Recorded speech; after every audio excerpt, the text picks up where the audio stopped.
हमारा जो अभी चैप्टर चल रहा है सीआरपीसी का वो है 33 यानी 33 provisions as to bail and bail bounds, जो कि 436 से लेकर 450 तक डील करता है, जिसमें कि 436 से लेकर 446 ए तक हमने कंप्लीट कर लिया है। तो आइए वीडियो स्टार्ट करते हैं और जानते हैं 447 क्या कहता है, 448 क्या कहता है, 449 और 450। तो आइए वीडियो स्टार्ट करते हैं और जानते हैं। 447 सीआरपीसी सेक्शन कहता है procedure in case of insolvency of death of securities और when a bound is forfeited. इससे पहले हमने पढ़ लिया है कि बाउंड कब फॉरफिटेड होता है, कब जब्त होता है। ठीक है, अब इसमें क्या है कि अगर कोई जो सिक्योरिटीज है, ठीक है, वो सिक्योरिटीज इंसॉल्वेंट हो जाए या फिर मर जाए तो क्या प्रोसीड्यूर है वही हम आगे पढ़ेंगे। ठीक है, when any security to a bound under this code become insolvent और dies, or when any bound is forfeited under the provision of section 446, the court by whose order such bound was taken or a magistrate of the first class may order the person from whom such security was demanded to furnish fresh security in accordance with the direction of the original order, and if such security is not furnished, such court or magistrate may proceed as if there had been a default in complying with such original order। इसमें simple सा बात कहा जा रहा है कि अगर जो भी सिक्योरिटीज है जो कि पहले दिया गया है वो इंसॉल्वेंट हो जाए यानी कि गरीब हो जाए या फिर वो मर जाए, उस कंडीशन में जो मजिस्ट्रेट है वो क्या करेगा, या तो फिर 446 के अंदर जो हमने पढ़ा था फॉरफिटेड हो जाना, अगर हो जाता है तो ठीक है, अगर ऐसा होता है तो फर्स्ट क्लास मजिस्ट्रेट क्या करेंगे, ऑर्डर करेंगे उस व्यक्ति को जिसको छोड़ा गया था, जिससे सिक्योरिटी लिया गया था पहले, कि आप एक नया सिक्योरिटी दीजिए। ठीक है, नया सिक्योरिटी के लिए उसको बुलाया जाएगा। अगर वो नया सिक्योरिटी नहीं देता है तो मजिस्ट्रेट सर आगे का प्रोसीड करेंगे एकदम वैसे ही जैसे कि ओरिजिनल ऑर्डर, ठीक है, जैसे कि ओरिजिनल ऑर्डर का पालन ना किया गया हो, अवहेलना किया गया हो। आई होप ये क्लियर हो गया होगा। एक बार आप फिर से समझिए 443 क्या कहता है। अगर सिक्योरिटीज मर जाता है या इंसॉल्वेंट हो जाता है तो मजिस्ट्रेट सर क्या करेंगे, उसको बुलाएंगे और कहेंगे नया सिक्योरिटी देने के लिए। अगर वो नया सिक्योरिटी नहीं देता है तो फिर कानून अपने हिसाब से आगे की कार्रवाई करेगा। ठीक है, आई होप ये क्लियर हो गया होगा। उसके बाद 448 बोलता है बाउंड रिक्वायर्ड फ्रॉम माइनर। पहली बात तो कोई भी बाउंड जो होता है, कोई भी जो कॉन्ट्रैक्ट, बाउंड क्या है, एक तरह से कॉन्ट्रैक्ट है। ठीक है, कोर्ट का और आपके बीच का एक एग्रीमेंट है, अगर आप तोड़ते हैं तो आपको सजा मिलेगा। तो अब माइनर तो बाउंड दे नहीं सकता, तो यहाँ पर आइए देखते हैं क्या लिखा है। When the person required by any court or officer to execute a bound is a minor, such court or officer may accept in lieu thereof a bound executed by a surety or sureties only।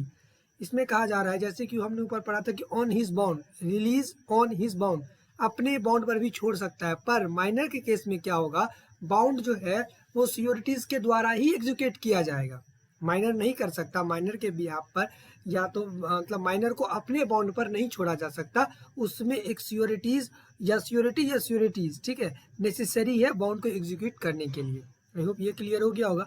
449 बोल रहा है appeal from order under section 446। अब 446 में अगर forfeited हो जाता है bound तो फिर उसका आप अपील कर सकते हैं, अपील का पावर आपके पास है। अपील आप कहाँ करेंगे, all order pass under section 446 shall be एप्लीबल।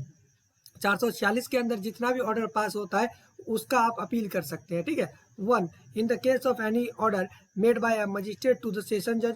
अगर कोई भी ऑर्डर मजिस्ट्रेट के द्वारा किया गया है तो आप सेशन जज के पास अपील कर सकते हैं। In the case of an order made by the court of session to the court to which an appeal lies from an order made by such court. इसमें कहा जा रहा है कि अब कोर्ट ऑफ सेशन है का मतलब सेशन जो कोर्ट है वो आपको 446 के अंदर में ऑर्डर दे रहा है, तो आप उसका अपील कहाँ करेंगे, आप हाई कोर्ट में अपील करेंगे या फिर जहाँ पर भी अपील लाइज करता है यहाँ पर भी अपील आप करवा सकते हैं, वहाँ पर आप अपील करेंगे। तो अपील का रूल क्या है, फर्स्ट रूल है अपील का कि आप अपर कोर्ट में अपील कर सकते हैं। जैसे लोअर कोर्ट अगर मजिस्ट्रेट कोर्ट अगर आपको देता है 446 के अंदर ऑर्डर, उसका अपील करना है तो आप कहाँ जाएंगे, तो आप जाएंगे हाई कोर्ट।